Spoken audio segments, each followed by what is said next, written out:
Alors, lorsque nous, le personnel de la médiathèque, avons commencé la préparation du contenu de cette journée, nous avons tous pensé à inviter le philosophe Alain Guyard une nouvelle fois. Un cadeau pour vous qui avez apprécié ces différents types d'interventions à la médiathèque. Mais nous voulions trouver un sujet qui colle avec cet événement. Nous avons repensé à un texte autour duquel nous avions déjà échangé avec Alain il y a quelque temps. Il a pour titre « Pourquoi notre futur dépend des bibliothèques, de la lecture et de l'imagination ?» Point d'interrogation. Il a été rédigé par l'écrivain anglais Neil Gaiman en 2013. Les éditions Au Diable Vauvert l'ont édité et transmis gratuitement dans différents lieux. Alain,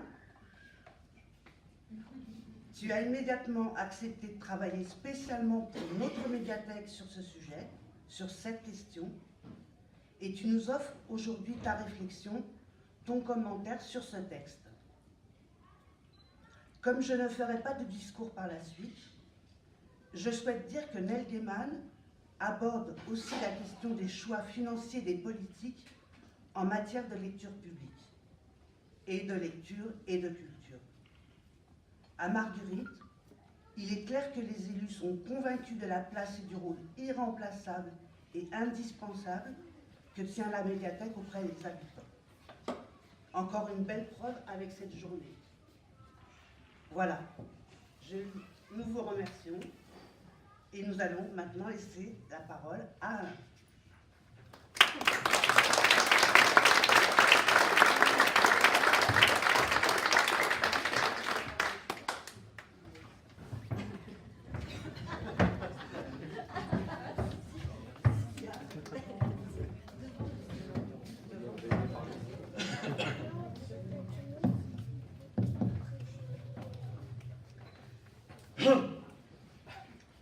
Eh bien, mesdames, mesdemoiselles, messieurs, je suis très honoré de venir ici parmi vous ce soir. J'ai pas l'habitude de l'exercice, mais je trouvais important quand même pour les 10 ans de cette médiathèque de faire quelque chose un peu plus solennel, un peu plus écrit. Donc ceux qui sont venus pour la déconne, il y en aura un petit peu moins peut-être. Voilà. Vous pouvez encore partir. À l'occasion des 10 ans de la médiathèque de Marguerite, Claudine Porte m'a fait l'honneur et l'amitié de m'inviter pour vous donner la conférence que vous allez entendre si vous restez encore quelques minutes. Alors j'ai répondu immédiatement présent, sans trop d'ailleurs savoir à quoi je m'engageais. Mais enfin, comme ça a été peut-être un petit peu rappelé, ou comme certains d'entre vous le savent, c'est une belle et longue histoire d'amour qui me lie à la médiathèque. J'ai d'ailleurs ici dans la salle des visages qui me sont familiers. Vous savez sans doute que j'y ai animé pendant quelques temps un drôle d'atelier de lecture. On s'y retrouvait tous les samedis, le jour du marché, pour y échanger, pour y raconter nos enthousiasmes, nos dégoûts, nos ravissements, nos stupéfactions devant tel ou tel livre, devant tel ou tel texte.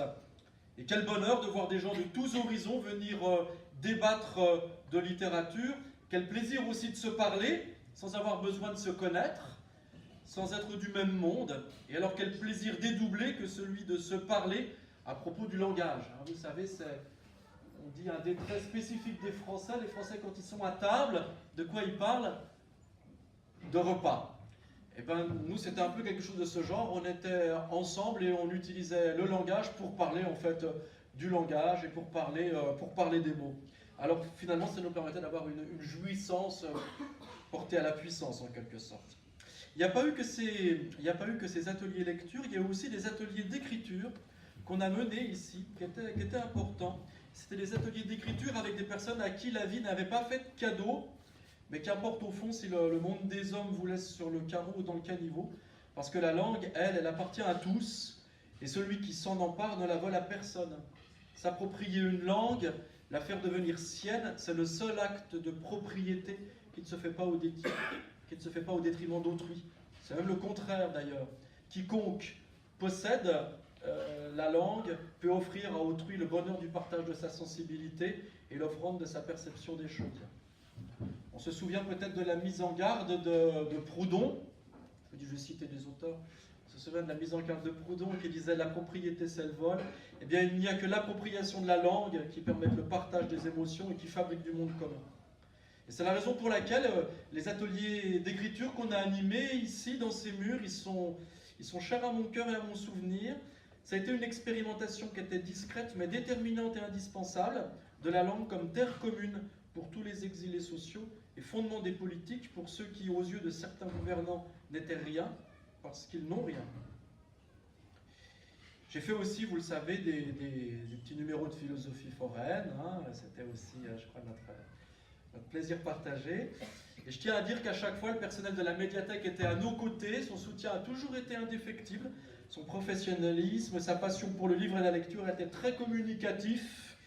Comment ne pas répondre présent pour fêter avec eux, avec vous, les 10 ans de cette belle usine à fabriquer et à faire circuler les mots. Alors j'ai répondu oui tout de suite. Ce qu'il ne faut jamais faire, par exemple, quand on achète une voiture d'occasion. Ce qu'il ne faut pas tout à fait non plus faire quand il y a une proposition comme celle-là. Parce qu'il y avait un cahier des charges, il a été rappelé tout à l'heure par Claudine. Et le cahier des charges, quel était-il? Il y avait une condition à ma venue. Je devais intervenir, certes, mais à partir d'une autre conférence, la conférence de Neil Gaiman, qui avait été donnée dans un grand centre culturel londonien en octobre 2013. À l'invitation de la Reading Agency au Barbican Center of London. J'ai fait allemand première langue, alors ça va. Voilà, des excuses. Le Barbican, c'est un espace culturel situé au nord de la cité. C'est le plus grand centre des arts du spectacle d'Europe. Donc c'est vraiment un lieu très, très impressionnant. Et la Reading Agency qui avait invité le fameux Neil Gaiman, c'était une organisation, c'est encore une organisation humanitaire ayant pour mission d'offrir à chacun les mêmes chances dans la vie. C'est la raison pour laquelle elle aide les gens à devenir des lecteurs assurés et enthousiastes. Et c'est pourquoi elle met en place des programmes d'alphabétisation et promeut l'existence et le développement des réseaux de bibliothèques. Neil Gaiman était donc invité à cette occasion. C'était donc un auteur anglais, né en 60, qui a écrit des scénarios, des romans, des comics aussi. Et il a été lauréat de nombreux prix. Alors voilà, le cahier des charges, ben, c'était ça. C'était qu'il fallait au fond que je mette mes pas dans l'empreinte des siens. Sa conférence, le titre a été rappelé, Pourquoi notre futur dépend des bibliothèques, de la lecture et de l'imagination. Et ça a été édité au Diable Vauvert. Il fallait donc que je fasse quoi avec ça? Que je réagisse, que je fasse l'éloge, que je fasse la critique, que je prolonge, que je prenne appui sur elle pour vous présenter ma méditation. C'est toujours un peu périlleux parce que vous avez quand même avant vous quelqu'un qui a quand même du coffre, très impressionnant. J'étais un peu comme un peu dans la position d'un peintre du dimanche. Vous savez, par exemple, celui qui plante son chevalet devant le port de Sète, parce qu'il y a des bateaux qui ont des couleurs très vives, et donc il dit qu'il va pouvoir réussir à faire quelque chose. Et puis, soudain, va débouler son professeur aux Beaux-Arts qui vient, qui déballe une copie d'une œuvre, c'est le radeau de la Méduse, et qui lui dit « Vas-y, prolonge l'œuvre de la Croix ». Bon, j'étais un peu dans cette ambiance-là quand même. Je ne vous cache pas que j'étais un peu gêné, mais j'avais dit oui. Hein, vous voyez comment c'est des fois les contrats de confiance. Vous pouvez donc imaginer mon embarras. Mais que ne ferais-je pas pour la délicieuse équipe de la médiathèque de Marguerite? Alors, j'ai relevé le gant, c'est la raison pour laquelle je suis ici parmi vous. Et je vais vous faire une intervention. Alors, des fois les gens viennent avec des PowerPoint. Moi j'ai voulu économiser l'énergie électrique. Et donc plutôt que de faire un PowerPoint, je vous ai dessiné en fait les 7 diapositives qui correspondent en fait aux 7 étapes de ma progression. Alors là, vous êtes un petit peu dans la caca, si vous voulez, effectivement. Vous un peu aussi. Mais je vous les décris, si vous voulez. Ou sinon, on tournera. On va faire ça comme ça. À chacune des parties, on tournera. Ici, vous avez un cocktail Molotov. Je parlerai des pétroleuses. Dans une deuxième partie, là, vous avez, je pense que vous voyez. Oui, très bien, une souris d'ordi, en effet. Très bien. On gagne un lot, en effet. Troisième partie, vous voyez peut-être le dessin ici. C'est une truelle, en effet. Je ferai appel à des maçons dans un état de rêverie hypnotique devant du placo plâtre. Ici, vous la reconnaissez peut-être? Oui, oui, c'est très très bien. Mais en fait, même quasiment, c'est une bonne femme, tu sauras. Peut-être que le dessin n'est pas très conforme. Oui, en effet, oui, très bien. Je vois qu'il y a des gens qui participent et qui s'engagent dans la philosophie ici. C'est Judith Butler. C'est une philosophe américaine spécialiste des questions du genre. Merci, très ressemblante, en effet. Alors, là, par contre, je me suis complètement planté. C'est ma 5e partie. Ce n'est pas Pierre Bellemare. En fait, j'aurais voulu vous dessiner Pierre Rabhi. C'est loupé, c'est loupé. Ce sera une partie qui s'intitule, ça fait un peu titre de comics américain, c'est Les fils de Lucifer contre les colibris de Pierre Rabhi. 6e partie, je la consacre à des singes amoureux. Non, ça n'est pas un autoportrait, je vous remercie. Singes amoureux, c'est les bonobos. Là, je parlerai. Et puis, je conclurai avec celui qui est parti en vacances il y a peu de temps. Nicolas Hulot, les vacances de Monsieur Hulot. Voilà. Donc, c'est la progression de ma petite leçon que je vais vous donner. Je vais vous donner aujourd'hui. J'ai omis de vous préciser le titre de mon intervention. Alors il est là. Voilà, vous l'avez sous les yeux. Des bibliothèques pour lutter contre la fonte du permafrost. Voilà. Par quoi commencer? Peut-être commencer en revenant sur le titre de Gaiman, puisque le jeu il est là. Revenir d'abord sur ce que lui développe. C'est un vrai petit manifeste, hein, son titre. Hein. Pourquoi notre futur dépend des bibliothèques, de la lecture et de l'imagination? Notez le sous-titre aussi, il est intéressant. Une conférence sur le devoir de chaque citoyen d'exercer son imagination et de pourvoir à ce que les autres exercent la leur. Alors vous le voyez, Gaiman annonce la couleur. Les bibliothèques promeuvent la lecture, cela nous en sommes tous persuadés. Mais à quoi sert la lecture? À déployer notre imagination et celle des autres. Et pourquoi est-ce si important? Parce que notre futur en dépend. Voilà l'idée maîtresse. Si nous voulons avoir un futur, nous devons être capables d'imaginer, et c'est la lecture qui permet tout ça. On va pousser un peu plus loin, on lit un peu plus avant sa conférence, et on découvre en fait que Gaiman nous explique que les gens qui fréquentent les médiathèques appartiennent en général à 2 grandes catégories. Il y a 2 motifs qui vont pousser les gens à rentrer dans une bibliothèque ou dans une médiathèque. D'une part, c'est le besoin d'information et de l'autre, le désir d'évasion. Ça, c'est intéressant. Les lecteurs sont tantôt dépendants de cette drogue de la fiction, c'est ainsi qu'ils l'appellent, ou alors tantôt ils sont issus d'un monde, notre monde, où depuis une dizaine d'années, l'information sature tout, et il est bien difficile de distinguer le vrai du faux. Et cependant, ces 2 types de publics vont se retrouver, l'un comme l'autre, dans les médiathèques, parce que les uns comme les autres vont profiter des médiathèques pour être des artisans de leur futur.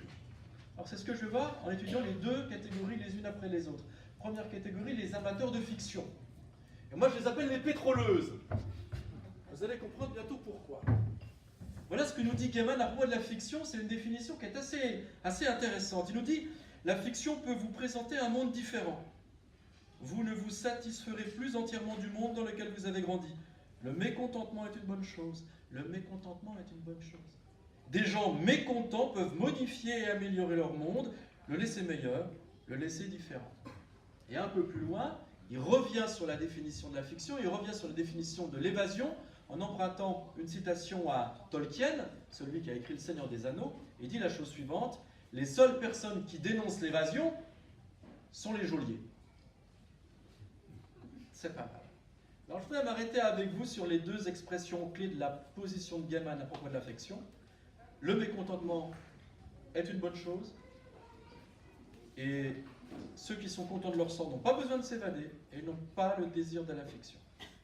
Traduisons. On veut nous enfermer. On veut nous enfermer. Et les lecteurs de fiction le refusent. Et c'est pourquoi ils vont en bibliothèque. Parce que le monde les encolère, les insatisfait, les limite et les enferme. Ainsi, lorsque nous allons puiser dans la fiction quelque chose, c'est ce qui nous manque dans le monde auquel les tristes sires, les geôliers, les dominants, les maîtres et les bourreaux veulent nous contraindre. Allons encore un peu plus loin. Faisons un petit effort d'imagination, promenons-nous dans les rayonnages du côté des romans et des fictions.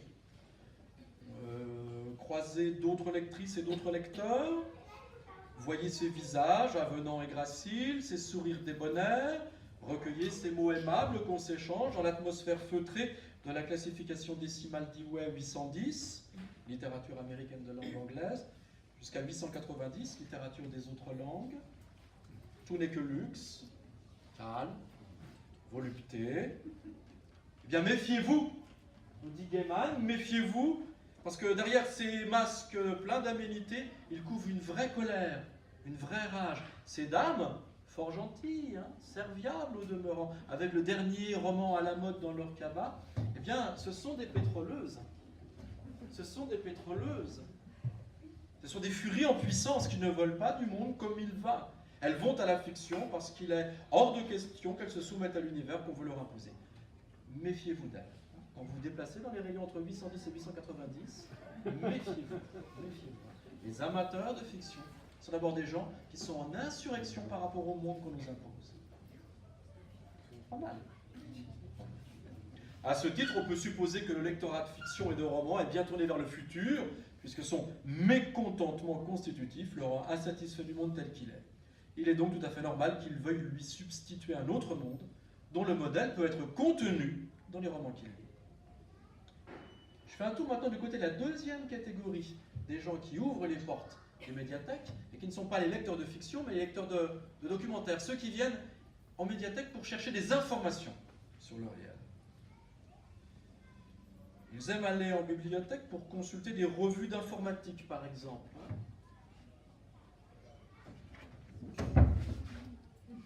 Deuxième partie. Qu'en pensez? En quoi ces réalistes-là peuvent aussi être les promoteurs de l'avenir? Peut-être là encore citer un passage de Gaiman qui nous dit « Les mots sont plus importants que jamais, nous naviguons dans le monde avec les mots et au fur et à mesure que le monde bascule vers le web. » Et plus loin encore, au cours de ces dernières années, nous sommes passés d'une économie pauvre en informations à une autre, mue par une pléthore d'informations. Et les bibliothèques sont des endroits où vont les gens pour trouver des informations. Gaiman ne s'étend pas plus, sans doute parce que le commentaire est évident. Celui qui s'informe multiplie ses chances celui qui s'informe sur le monde multiplie ses chances d'en infléchir le cours. Il est donc clair que le savoir est un pouvoir et que l'accès à l'information, sa démocratisation grâce au réseau des bibliothèques, participe de l'émancipation du peuple. Je pourrais m'arrêter là. On pourrait dire que la définition a été donnée. Pétroleuse et informaticien, main dans la main, dans les rayonnages pour bâtir le monde du futur, soit en s'informant pour le monde afin de le modifier, soit au contraire en voulant dépasser le monde et en trouvant des inspirations dans la fiction. Je pourrais même aller jusqu'à dire que ce que vient de nous énoncer ici Gaiman n'est peut-être pas très original. J'ai mis mes pas dans les siens, j'ai délaissé les jolies barques qui faisaient vibrer l'air sétois de leurs couleurs joyeuses, et je me suis hasardé à une copie du maître. J'ai repris ses idées sans grande grâce et originalité, j'ai peint moi-même mon petit radeau de la Méduse en moins prestigieux. Enfin, tout est là, les corps qui s'amoncellent et l'homme noir qui agite l'étoffe salutaire. Je pourrais arrêter là mon intervention, j'ai fait le commentaire de Gaiman. Je ne voudrais pas décevoir Claudine, qui attend sans doute de moi que je sois autre chose qu'un pâle copiste. Et puis il y a autre chose. Il y a quelques lignes qui sont jetées négligemment par Gaiman au détour d'une page et qui sont très intrigantes. Je dois d'abord vous les citer. Imaginez Gaiman, il est en train de faire sa conférence, on est en 2013, il est là, comme ça, un téléphone sonne dans la salle, il n'y porte pas d'attention. Et par contre, qu'est-ce qu'il fait? Plutôt que de montrer les rayonnages avec les livres, plutôt que de montrer le rayon fiction, plutôt que de montrer le rayon documentaire, qu'est-ce qu'il fait? Il montre les murs autour de lui. Et là, il fait un commentaire à propos des murs. Tout ce que vous pouvez voir, murs compris, à un moment donné, était imaginé. Et il continue. Ils ont rêvassé, ils ont médité, ils ont fabriqué des choses qui ne fonctionnaient pas tout à fait. Ils ont décrit des choses qui n'existaient pas encore à des gens qui ont ri d'eux. Mais il ne dit pas qui c'est, ce « ils », ceux-là qui ont rêvassé. Et il montre les murs. Alors les voilà maintenant mes maçons évoqués devant le placo. C'est ma troisième partie. Et de cela aussi, il faut parler. Pourquoi cette remarque anodine mérite-t-elle qu'on s'y arrête? Parce que si vous y alliez en médiathèque, simplement pour emprunter de la fiction ou du documentaire, pour vous évader, ou au contraire pour mieux comprendre le réel tel qu'il est, vous faites une erreur en opposant roman à documentaire, fiction à information, pétroleuse à informaticien. C'est comme si Gaiman revenait sur ces deux catégories de public et décidait de mettre en cause leur opposition. En effet, de qui parle-t-il? Qui sont ces rêvasseurs dans la Lune? Ce sont des auteurs de fiction. Or, qu'est-ce qui les caractérise? Ils ont inventé la réalité. C'est eux qui fabriquent la maçonnerie. C'est eux qui fabriquent le dur du monde. C'est ça qu'il annonce dans ce texte aussi. Et là, ça commence à être très intéressant et très intriguant. Pour l'expliquer avec d'autres mots, voilà le préjugé tenace que tout le monde véhicule. On s'imagine qu'il y a d'abord la réalité, et parfois les gens vont à la bibliothèque pour rassembler des informations sur cette réalité. Et puis il y a des gens qui ne se contentent pas de la réalité et qui ont besoin de s'évader. La littérature de fiction va nourrir cet appétit d'évasion. Traditionnellement, on a toujours un peu de condescendance pour les amateurs de romans, parce que, dit-on, ils n'ont pas les pieds sur terre. Un ancien président, François Hollande, je ne sais pas si vous vous en souvenez, se flattait d'ailleurs de ne jamais lire de fiction, pour cette raison justement, parce que, disait-il, ça nous éloigne du réel. Et cependant, tout président qu'il fut, François Hollande, il n'a pas compris cette ultime mise au point de Gaiman. Et nous nous trompons également si nous répétons ce préjugé tenace et présidentiel. En fait, si nous nous attardons sur ce moment bizarre où il désigne les murs pour nous expliquer que ce sont des rêvasseurs qui les ont montés, ce qu'il nous dit, Gaiman, c'est que le réel sur lequel nous nous appuyons, il a été rêvé et imaginé par des fabricants de fiction et des rêveurs avant nous. Et ça, c'est fondamental. Vous voulez des exemples? Les chaises, là-bas. Là, vous êtes sur des bancs, là, vous êtes sur des chaises. Les chaises sur lesquelles vous êtes assis, en fait, elles sont les lointaines descendantes des premières chaises qui sont sorties de l'imagination des artistes du mouvement Bauhaus il y a plus de 100 ans en Allemagne. La bibliothèque dans laquelle vous m'écoutez est sortie des rêves de son architecte il y a 10 ans. Le fait que vous, mesdames, vous ayez votre place parmi vous, messieurs, sans que vous soyez parqués dans un espace réservé, cette organisation très concrète de la mixité dans l'espace public, qui nous paraît si évident aujourd'hui, elle fut le rêve des grandes promotrices de la condition féminine, de grandes écrivaines comme Marie Gourmet, Julie de Lespinasse ou Louise Michel. Le réel mécontent de ceux qui s'informent à son sujet. Aussi, la fiction est-elle un recours pour dépasser les insuffisances du réel, le déborder, en combler les manques et faire apparaître des formes nouvelles empruntées à ses rêves et qui vont devenir la nouvelle réalité. Alors la fiction vient de fabriquer un nouveau rêve. Alors certains diront que le moteur de l'histoire est la lutte des classes. Mais en fait, ce qu'est en train de nous dire ici Gaiman, c'est quoi? C'est que c'est d'abord une lutte entre des visions du monde élaborées par des classes. Ou plus exactement, c'est une lutte entre, d'un côté, une vision du monde en situation de monopole, mise en musique par les puissants, dépourvus d'imagination, mais payant grassement les geôliers, et qui nous font tous croire que le monde tel qu'il est indépassable, que c'est une réalité qui doit correspondre absolument à toutes nos attentes. Et de l'autre côté, il y a 1001 autres visions du monde, innombrables, multiples, fantaisistes, bruissantes, bigarrées, diverses, versicolores, abritées dans ce jardin des délices qu'est la bibliothèque. Ces 1000 visions de 1000 mondes partent sans cesse à l'assaut du monde figé, possédé par les puissants, et en démontent la posture. On dit souvent que le pouvoir, c'est la capacité à produire une parole qui change le monde. Elle, là, tout à l'heure, elle a été reconnue par un tout jeune étudiant en philosophie. Elle, Juliette Butler, elle a écrit un essai en 2004, qui est absolument illisible et incompréhensible, mais j'ai été sur Wikipédia pour essayer de comprendre en lisant la page qui lui est consacrée. Cet essai s'intitule « Le pouvoir des mots, politique du performatif ». Il revient sur l'idée selon laquelle le pouvoir, quel que soit le pouvoir, sa force, c'est qu'il dispose du langage, et en nommant, et avec le langage, il fait advenir sa volonté dans les choses. Les choses sont déjà le résultat de sa capacité qu'il a, lui, à parler et à dire.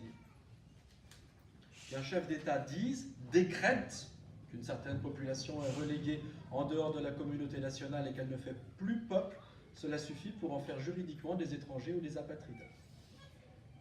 La Seconde République décrétant en 1792 que les Juifs étaient des citoyens français comme les autres, et ils leur devinrent, après que la fiction des droits de l'homme fut popularisée. Pétain les destitua de leurs droits, et ils devinrent des sous-citoyens, après que la fiction raciste fut popularisée. Bien sûr, je ne veux pas dire que ces deux fictions se valent, mais je veux dire que notre monde est façonné par des fictions qui prennent corps, qu'elles soient admirables ou déplorables. Et ceux qui font de la fiction ici, ce sont d'abord les hommes politiques qui, dès lors qu'ils parlent, engendrent le monde par leurs paroles. Tout pouvoir n'est pas seulement pouvoir des mots, comme l'a titré Judith Butler, mais tout pouvoir est littérature. Je veux dire par là que tout pouvoir écrit, rédige, déploie sa vision du monde, son projet, comme dirait l'autre.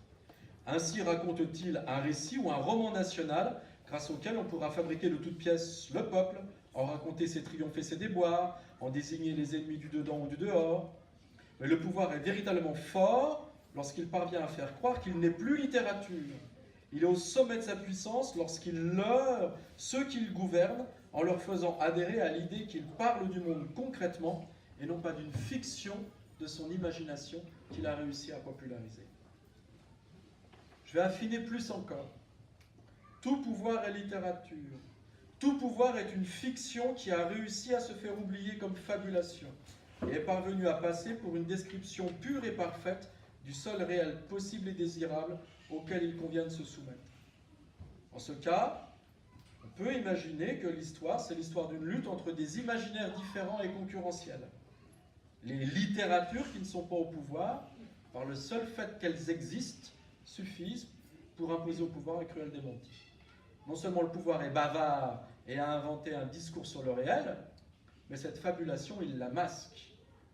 Mais cette fabulation, elle est assaillie et menacée sans cesse par des discours et des fictions concurrentes qui pourraient démontrer l'imposture du monopole. Résumons donc ce que nous avait dit Gaiman. Les bibliothèques sont des lieux où l'on entraîne aujourd'hui son imagination à fabriquer la réalité de demain. C'est ça ce qu'il nous disait. La réalité, elle est engendrée par des grands fictionneurs, par des grands êtres imaginatifs. C'est pourquoi, donc, ces rêveurs étaient des maçons, ces maçons étaient des rêveurs. 3. Moi, je rajoute un élément politique que Gaiman a passé sous silence dans son intervention. Et je dis, toute bibliothèque, parce qu'elle aide à rêver et à fabriquer la réalité de demain, s'inscrit dans un rapport de force sociale, politique, symbolique, avec tous les pouvoirs, redoutant que nous rêvions suffisamment fort pour critiquer et dépasser la réalité d'aujourd'hui qu'il nous impose parce qu'il en a le monopole. Cela, Gaiman n'en parle pas. Moi, modestement, j'essaie de le rappeler. La culture, la lecture, le monde des livres s'inscrivent dans un rapport dialectique dont les enjeux sont symboliques et imaginaires, donc très concrets. Les grands propriétaires du monde l'ont compris cela. Ils savent ce que c'est que la novlangue de 1984. Ils morcellent notre langage. Ils raréfient l'expérience littéraire. Ils exploitent et sollicitent sans cesse notre capacité d'attention pour que nous ne puissions plus descendre lentement et solitairement dans l'intimité d'un texte ample et long. Ils s'appellent Google, Amazon, Facebook, Apple, Microsoft. Vous connaissez peut-être l'expression Goebbels. Quand nous aurons les mots, nous aurons le pouvoir. Nous n'avons pas un Goebbels. Nous avons les GAFAM. Et les GAFAM, ils sont pires que Goebbels. Parce que Goebbels voulait avoir les mots. Les GAFAM, c'est beaucoup plus simple. Ils disent, on ne va pas s'ennuyer à avoir les mots. Par contre, ce qu'on va faire, on va faire en sorte qu'en face, eux, ils n'aient plus les mots.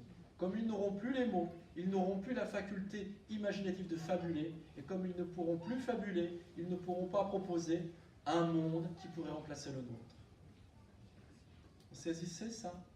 C'est très important. C'est très important. Nous avons les GAFAM, dispositif pire encore, qui se moque de posséder les mots, mais s'ingénie à déposséder nos enfants de leur langue propre, qui tourne en ridicule la littérature au nom du pragmatisme et de l'efficacité. Ils savent ce qu'ils font. En dévastant notre capacité imaginative, en stérilisant notre puissance onirique, en ravageant notre disposition à la métaphore, à la poésie, à la fabulation, en attaquant peu à peu les commerces de librairie. Ils travaillent main dans la main avec tous les pouvoirs successifs qui rognent les droits des écrivains, avec les communes qui font dépérir leurs médiathèques, rabotent les budgets, pratiquent le sous-effectif comme un sport de combat. Partout, on s'indigne du retour des populismes et des néofascismes, qu'ils soient politiques ou religieux. Et partout, les premières coupes franches sont pour la culture. Partout, les auteurs sont précarisés. Partout, les facultés imaginatives et subjectivantes des jeunes enfants sont jetées en pâture au règne de la marchandise et du spectacle.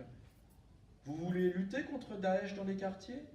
Contre les milices qui organisent des ratonnades? Plutôt qu'envoyer des experts en citoyenneté et des flics en civil mandatés par les préfets, ouvrez des médiathèques, recrutez des bibliothécaires et distribuez des livres aux enfants. L'utopie, cette cité idéale qu'on cherche à incarner sur Terre, vient du grec utopos, non-lieu. Parce que cette cité idéale, plus juste, plus égalitaire, à laquelle nous rêvons, n'est pas encore localisable. Elle n'existe nulle part. À l'origine, c'est le titre d'une sorte de roman d'anticipation, Utopia, de Thomas More. Mais il ne faut pas croire pour autant que l'utopie se résume à une programmation politique rationnelle qu'aurait été rêvée par Thomas More et ensuite appliquée dans le projet marxiste, par exemple. L'utopie, c'est ce que dit aussi, je crois, Gaiman, nous la portons tous en nous parce que nous sommes tous des mécontents du réel, parce que nous sommes tous portés et fascinés par la fiction. Que nous ayons lu ou non Thomas More, nous sommes tous des utopistes parce que, je cite Gaiman, le mécontentement est une bonne chose. Nous sommes des insatisfaits du réel et nous avons besoin de nourrir les appétits qui sont ceux de la fiction pour changer ce réel et le mettre à la mesure de nos espérances ou de nos idéaux. Il est hors de question que nous nous installions définitivement dans ce monde-là qui nous a été imposé. Et nous voulons toujours le déborder. Nous voulons toujours en faire un autre. Nous comprenons que le monde ne nous va pas. Nous ne sommes pas comme les enfants de Pierre Rabhi. 5e partie. Bellemare, si vous voulez. Nous ne sommes pas les enfants de Pierre Rabhi qui veut nous apprendre à nous contenter de peu. Nous sommes les fils de Lucifer, qui s'impatiente de ce monde, qui s'y sent à l'étroit, qui ne veut pas y trouver sa place, mais qui entend en chambouler l'ordre. Toute fiction est fille de la colère. Et tout homme est enfant de la colère et de la frustration, car nous ne sommes pas faits pour nous contenter du monde comme il va. Depuis toujours, les hommes se racontent des histoires, des mythes et des légendes. Depuis 6000 ans, ils s'écrivent ces histoires. Et nous ne cessons de nous raconter ces histoires au coin du feu. Nous n'arrêtons pas de peupler le monde de créatures magiques, enchanteresses ou terribles, proches de nous ou très lointaines, parce que nous ajoutons sans cesse des mondes au monde, sans cesse du récit au réel. Nous sommes, par nature et par essence, des créatures du blasphème, parce que le monde qui nous aurait été donné par Dieu, si tant est qu'il existe, nous n'en voulons pas, nous n'en pouvons plus. Il nous ennuie, il nous fatigue, et nous avons le pouvoir de le contrefaire, de le parfaire, de le défaire. Voilà pourquoi les hommes de foi redoutent les poètes et les romanciers.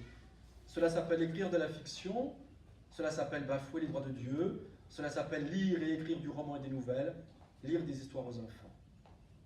Tous les hommes, toutes les femmes sont des utopistes parce que personne ne supporte d'être enfermé dans le monde par ce geôlier qui s'appelle Dieu, ou le réalisme, ou le pragmatisme, ou le chef d'État.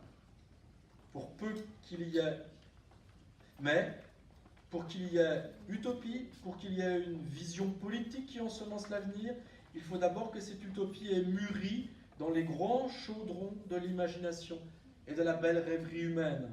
Et le chaudron, la tanore, la cornue alchimique, où mûrissent les grands rêves de réforme, de refondation ou de révolution, et ben c'est ça, c'est le rayonnage d'une bibliothèque. La bibliothèque est certes un conservatoire, et le lieu où s'archive le passé et la mémoire de l'humanité, mais elle est tout entière tendue vers le futur de cette même humanité. Parce que ce qui s'y célèbre, ce n'est pas un devoir de mémoire un peu grandiloquent et écrasant d'hommages, ce n'est pas une commémoration étouffante et passéiste du génie des grands maîtres. Ceux-ci sont des génies et des grands maîtres, certes, mais en tant qu'ils permettent l'ensemencement du futur. Parce qu'ils ont le pouvoir de rajouter un monde au monde. La poussière sur la tranche des grimoires est donc la poudre d'or dont nous allons revêtir nos rêves impatients de justice sociale et de transformation politique. Toute bibliothèque est donc la matrice imaginative qui emmagasine depuis toujours des fictions, qui secrète aujourd'hui des songes chez ses lecteurs, et grâce à quoi la réalité de demain sera la concrétisation des rêves d'hier. Une matrice. Voilà dans quoi nous nous déplaçons lorsque nous arpentons les rayonnages d'une bibliothèque. Une matrice dont le liquide amniotique est ce fluide onirique qui nourrit l'embryon à naître. L'embryon dont le père est l'impatience et la révolte, et dont la mère est l'indignation et le blasphème. Un embryon qui ne veut plus composer avec le monde comme il va, et qui entend naître et faire naître un monde nouveau à la hauteur des espérances de ses parents. La fonction de la littérature est donc éminemment politique et métaphysique, et toujours subversive. Et les bibliothèques sont des machines à rendre le réel caduc, à le bouleverser, à le renverser, pour lui en substituer un autre, des autres, pressentis, balisés, explorés par des écrivains avant nous. Toute bibliothèque est un lieu secret où sourdissent des complots contre les pouvoirs, contre tous les pouvoirs. Parce que l'obsession du pouvoir, c'est de nous persuader qu'il n'y a pas d'autre monde possible, qu'il n'y a pas d'alternative possible, qu'il faut donc se soumettre, se contenter de son sort et se résigner, qu'il faut se faire une raison, qu'il faut faire avec. On appelle ça le réalisme, la flexibilité, l'adaptabilité. Et comme dit Jacques Ellul, l'adaptabilité est la vertu des esclaves. Cette puissance de contestation métaphysique et politique, si je l'appelle subversive, c'est vraiment en revenant à sa racine étymologique. Subversere. Retourner en passant par en dessous. La littérature renverse, retourne le réel. Toute bibliothèque est le cauchemar du croyant, parce qu'elle ajoute, à côté du livre que ce dernier considère comme le sol sacré, d'autres livres, innombrables et infinis, qui racontent aussi à leur manière l'origine et la raison d'être de ce monde. Un bon écrivain s'amuse à être Dieu et fabrique son monde à son image. Quelle tristesse qu'une maison où il n'y a qu'un seul livre qui prétend avoir le monopole de la vérité, qui affirme que le monde tel qu'il est le meilleur des mondes possibles. Et quel bonheur, en revanche, qu'une maison qui croule sous 1001 univers, où je peux aller puiser dans un monde, dans un autre, des cosmologies qui correspondent à ma sensibilité du moment, où je peux aller puiser des motifs d'inspiration, par quoi je vais pouvoir régénérer le vieux monde. Impossible de voir une forêt de la même manière après avoir lu Le recours aux forêts de Ernst Junger. Impossible de détourner le regard d'un SDF après avoir lu Knut de Hermann Hesse. Impossible de croire encore à la prétention délirante de l'homme comme joyau de la création divine après avoir lu Nietzsche. Mais en retour, possibilité infiniment précieuse de se rapprocher et de comprendre la condition de nos frères humains noirs américains après avoir lu Crève de James Kerr. Possibilité de s'ouvrir à la puissance orgiaque et dévastatrice de l'appétit sexuel après avoir lu Les Bacchantes d'Euripide. Possibilité d'éclater de rire devant la tartufferie libidineuse des hommes de foi grâce à Molière. Joie d'imaginer un monde sans créateur ni but grâce à Spinoza, Lucrèce ou Clément Rosset. C'est pourquoi la bibliothèque peut être pensée comme une sorte d'immense couveuse. Et chaque livre est un œuf engendré par un auteur. Et chaque livre est porteur d'un monde qui peut advenir, pourvu que nous osions, avec la chaleur de notre imagination et de notre empathie, le couver et le faire éclore. Voilà pourquoi, à côté de l'image fort apaisée de la couveuse, je pourrais prendre pour définir la bibliothèque une image plus offensive encore, et en faire une armurerie. Parce que les vertus lucifériennes d'impatience et de colère contre le réel dont je parle ont transformé les rayonnages de la bibliothèque en râtelier d'armes pour s'attaquer au réel. Et cette attaque des choses, telles qu'elles sont, ce n'est pas une attaque frontale, directe, en face à face. C'est au contraire une attaque par en dessous, comme je le disais plus haut. Quoi de plus anodin, innocent qu'une bibliothèque?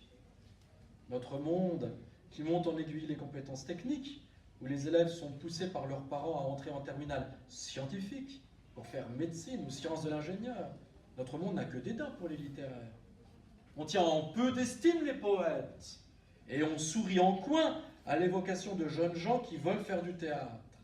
Et pourtant, ce sont eux qui détiennent le vrai pouvoir. Ou plus exactement, Ce sont eux qui détiennent et qui ont détenu depuis toujours la capacité de renverser les pouvoirs, tous les pouvoirs, de les bouleverser en les sapant à la base et en montrant qu'un autre réel est possible, dont la littérature dessine les contours. Qui a fait la Révolution française? Que furent les Marat, Robespierre, Danton, Olympe de Gouges, sinon d'abord des littérateurs et des littératrices, des amoureux et des amoureuses de la culture grecque et romaine qui avaient lu Périclès, Thucydide, Cicéron et purent renverser l'Ancien Régime en allant chercher dans les bibliothèques les textes et les références de leurs rêves républicains et plébéiens d'égalité et d'émancipation. Où donc Gandhi a-t-il été puisé la force de renverser la puissance coloniale britannique sans verser une goutte de sang, sinon dans la méditation des textes du chantre de la désobéissance civile, du grand marcheur des forêts, qu'était Henri David Thoreau? Où donc le prolétariat des mines et des usines a-t-il pu prendre conscience de sa force et de sa dignité, sinon dans les romans de Victor Hugo ou de Zola, qui mettaient en scène la grandeur dont il était porteur, la mission historique qui lui était échue, mais dont il ne savait rien avant de lire 93 ou Germinal. La littérature de fiction sociale était pieusement conservée dans les bibliothèques patiemment constituées, dans les bourses du travail, chez les artisans, là, à l'ombre des lambris du bois des étagères et sous le cramoisi des cuirs des couvertures, se déployaient silencieusement les grands rêves d'égalité sociale qui allaient inspirer plus tard le Printemps des peuples et la Commune de Paris. C'est grandiloquent, il faut que je vous parle des singes.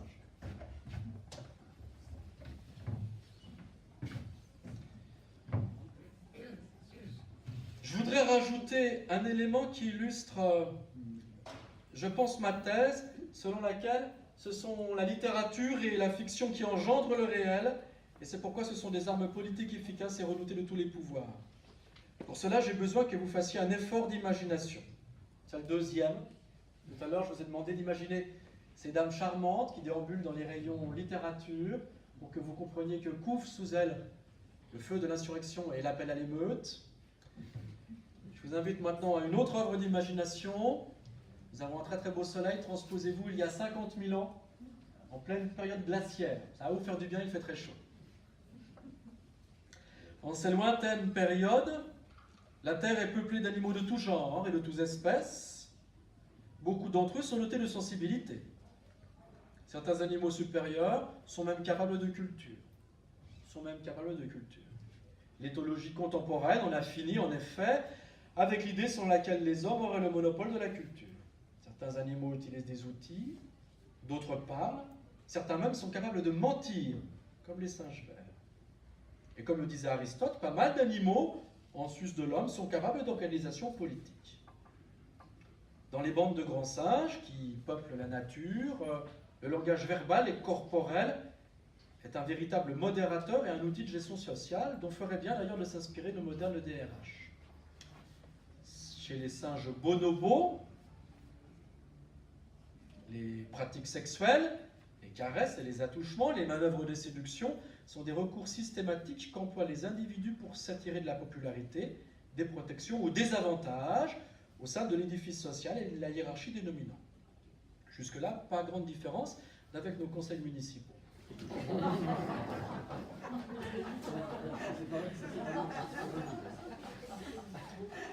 On a constaté récemment que dans les communautés animales élargies, qui peuvent monter jusqu'à 150 individus, le rôle du langage est fondamental pour assurer la paix sociale et consolider ce qu'il faut bien appeler l'unité politique du groupe, sans qu'il éclate en factions et en dissidences diverses et rivales.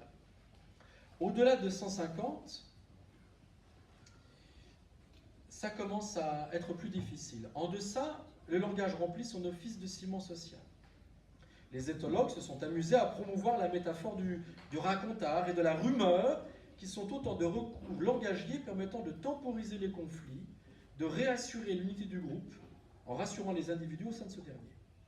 Dans les bandes de singes, les individus passent un temps infini à jacasser, à s'invectiver, à s'épouiller, à s'adresser sans cesse les uns les autres des signes qui rappellent les rapports très complexes de domination ou d'allégeance, un peu comme notre Parlement. Et ceux qui travaillent en entreprise et qui se retrouvent à la pause clope autour de la machine à café savent de quoi je parle. Seulement, ce qui fait la force politique du groupe, les échanges d'individu à individu, c'est ce qui fait aussi sa faiblesse. C'est pourquoi on n'a jamais vu de bande de singes de plus de 150 individus. C'est mathématique, au-delà, un individu seul n'est pas en mesure de retrouver sa place dans le complexe réseau, dans la fine résille des relations interpersonnelles. Il lui manque de temps, il lui manque du temps qu'il devrait prendre alors à sa nutrition et à son repos. Il y a trop d'individus pour tisser avec chacun d'entre eux ces relations complexes de séduction, de domination, d'invective ou de geste tendre. Or, il y a 50 000 ans, une révolution a eu lieu chez une espèce de grand singe, une révolution cognitive et langagière. Je parle de nos ancêtres, les Homo sapiens sapiens, qui, comme le nom l'indique, étaient sans doute bègues.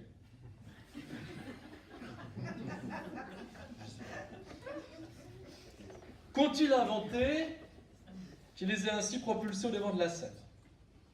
Et nous voilà dans notre sujet. Qu'ont-ils inventé? Les grands récits et la fiction. Le langage des hommes n'a pas qu'une fonction communicationnelle immédiatement efficace entre les individus qui s'en servent. Il a aussi une fonction fabulatrice, en ajoutant au monde immédiatement présent les paradis artificiels des récits mythiques, des cosmologies, des contes et des légendes.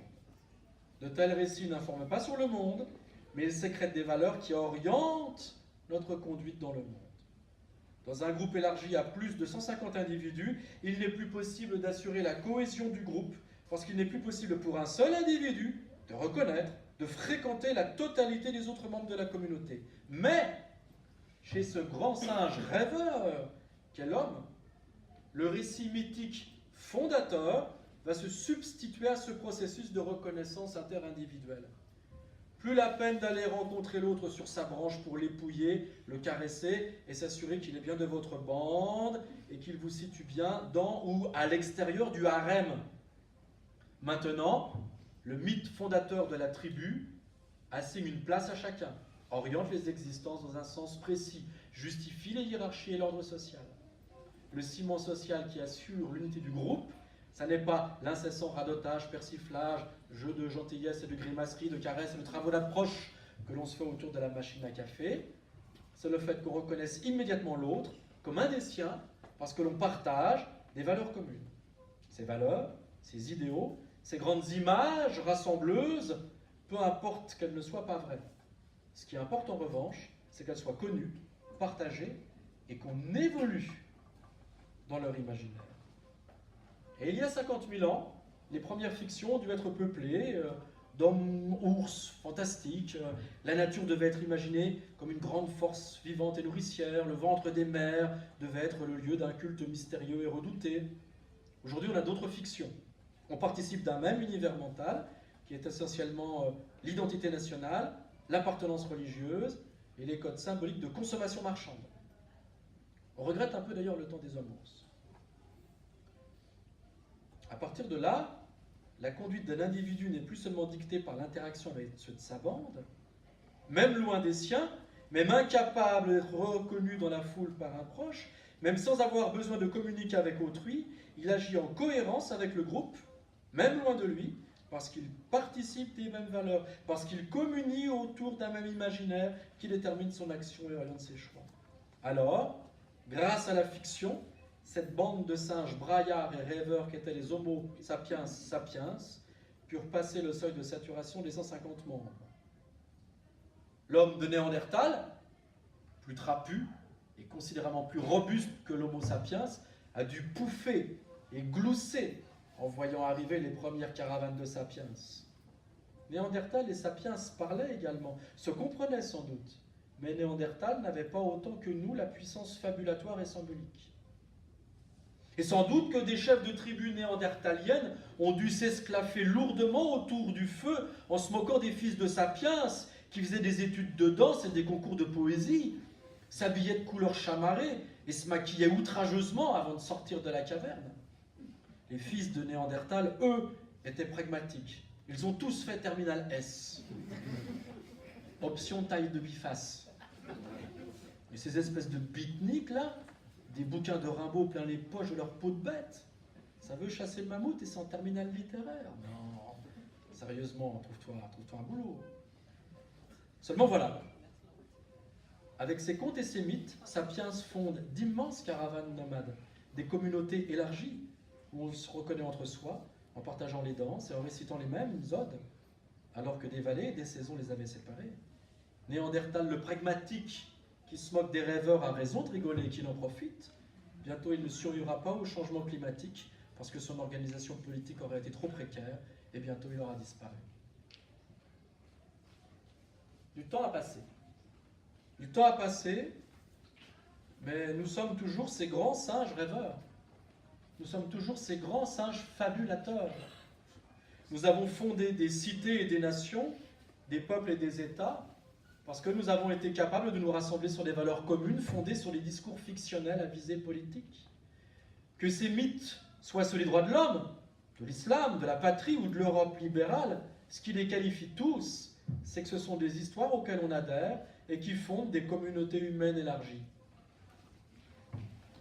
Vous avez sans doute toutes et tous un bout de plastique avec une puce, un billet vert dans votre poche, et vous croyez, et tout le monde croit, qu'il a une certaine valeur. C'est parce que cette rêverie un peu nunuche est opérationnelle que l'économie mondiale tient encore un peu debout. Si plus personne ne croyait à la puissance magique de l'argent, l'économie mondiale s'effondrerait en quelques heures. Or, quels sont les grands mythes unificateurs de notre espèce? Ce sont les mêmes qui, aujourd'hui, la mettent en danger de mort. Notre planète est unifiée politiquement par un mythe mondialisé qui s'étend des faubourgs de Rio de Janeiro jusqu'au centre de Pékin, de la Maison Blanche jusqu'à la Place Rouge, du Palais de l'Élysée jusqu'au quartier de Marguerite. Quel est-il? Celui de la croissance infinie, des droits sans limite de l'homme, créature souveraine, à exploiter infiniment la nature. Le capitalisme, avant d'être un saccage planétaire qui est en train de conduire l'homme à l'extermination de toutes les espèces, y compris la sienne, le capitalisme, avant d'être une économie rationnelle, est une immense rêverie, le délire onirique d'une humanité enivrée de sa propre puissance. Les scientifiques et les écologistes s'arrachent les cheveux en constatant que la révolution cognitive, comme ils l'appellent, ne se fait pas. Les élites politiques, déplorent-ils, ont toutes les données rationnelles pour savoir que l'humanité va droit dans le mur, et cependant elles ne font rien, voire elles hâtent le processus du suicide planétaire. Pourquoi? Parce que les décisions politiques ne se prennent jamais sur un fond rationnel, mais sur leur conformité symbolique ou pas avec les fictions sur lesquelles elles reposent. Et le capitalisme n'est qu'une version laïcisée de la croyance monothéiste en la suprématie de l'homme qui doit croître et se multiplier à la surface de la Terre. Tout notre univers mythologique s'est constitué et densifié depuis 6000 ans autour de la justification politique de la propriété foncière des sédentaires, de la puissance conquérante de la force, de la domination de la nature et des femmes, de l'apologie de la guerre, de la conquête, du virilisme. Que l'Ancien Testament pose un Dieu courroucé, bénissant les conquêtes par le feu et le fer, traitant l'humanité comme son troupeau. Que le Coran présente en prophète un commercial reconverti en chef de guerre. Que la geste de Roland soit une querelle frontalière entre deux mâles, entre plusieurs mâles. Que la quête du Graal laisse les femmes à la maison, dans le manoir, tandis que les hommes cherchent la coupe pleine du sang d'un torturé à mort, sacrifié volontaire, en mémoire des agneaux qu'on égorge par amour de Dieu. Que les conquistadors et les Pilgrim Fathers débarquent en Amérique pour se rejouer le mythe de la terre promise et passent au fil de l'épée les populations qui refusent l'esclavage. Que le western tresse des couronnes de fleurs à l'homme blanc conquérant l'espace vierge par la seule puissance de sa hanche à laquelle pend l'appendice phallique de son revolver. Tout cet imaginaire plurimillénaire a engendré l'ultime mythe, celui qui nous échoua, celui de la toute-puissance de l'homme conquérant, celui de la croissance infinie du capitalisme, celui qui considère que la nature est à disposition et qu'on peut s'en saisir, la prendre et la raisonner sans état d'âme. Nous savons que nous allons droit dans le mur. Nous nous étonnons de l'aveuglement des politiques.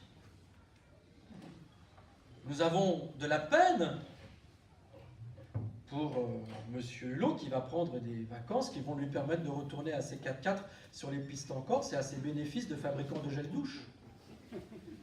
Nous nous étonnons qu'on nous exhorte à manger 5 fruits et légumes par jour, mais qu'on continue de les empoisonner avec le glyphosate. Nous nous inquiétons lorsque l'équivalent de la moitié des troupes françaises engagées sur les théâtres d'opérations militaires sont mobilisées avec des véhicules blindés pour déloger les doux rêveurs planteurs de poireaux de Notre-Dame-des-Landes. Nous nous proposons de trier les déchets, de manger moins de viande, et pourtant ça ne marche pas. Pourquoi ? Parce que toutes les armes que nous envisageons d'utiliser sont proposées par le système. On parle d'économie durable, d'économie verte. Mais la seule véritable arme subversive qui peut mettre à bas ce système suicidaire, c'est qu'on cesse d'y croire, c'est qu'il tombe de lui-même, qu'on n'y adhère plus. Mais pour cela, il faut que sa fiction fondatrice ne soit plus crédible. Il faut que des imaginaires de substitution s'imposent. De grandes et belles rêveries, autrement moins criminelles et machistes que les légendes venues des totalitarismes religieux et esclavagistes d'il y a quelques millénaires et qu'on continue de se répéter dans les États hyper-industriels. Il faut que se lèvent des littérateurs et des rêveurs, des écrivains et des lecteurs, des poètes et des fabulistes, des dramaturges et des nouvellistes, et qu'ils prennent à bras-le-corps le grand défi des années à venir. Fonder un nouvel imaginaire, fabriquer de nouveaux mythes fédérateurs, substituer aux figures héroïques des conquérants et des propriétaires du monde d'autres figures, plus amoureuses de la nature, des personnages qui passent à la surface du monde sans vouloir se l'approprier, des vagabonds et des tendres, des vauriens inexploitables. Retrouver l'imaginaire des cueilleurs qui picorent, et pas celui des chasseurs qui dévorent. Celui des promeneurs qui bagnaudent, et pas celui des hérisseurs de clôtures. Mettre en scène des héros qui ne veulent plus exploiter, ni se faire exploiter, mais qui préfèrent s'adonner à la douce paresse et au dénuement apaisé. Eh bien, nous y voilà. Voilà pourquoi nous avons besoin des bibliothèques. Parce qu'elles détiennent les récits qui vont remplacer le mythe de la croissance. Parce que le meilleur moyen de sauver le permafrost, ça n'est pas de confier l'écologie à M. Hulot, c'est de défendre et de soutenir inconditionnellement la cause des bibliothèques, parce qu'en promouvant l'imagination active, elle lutte activement contre le réchauffement climatique, en invitant à l'échauffement de l'imagination. Bon, je sais bien qu'en disant tout ça, je tire un peu Gaiman à moi. Je guyardise en prétendant gaimaniser. Voilà que j'ai bien mal barbouillé mon radeau de la Méduse et qu'il rutile maintenant des couleurs criardes de mes barques de fête.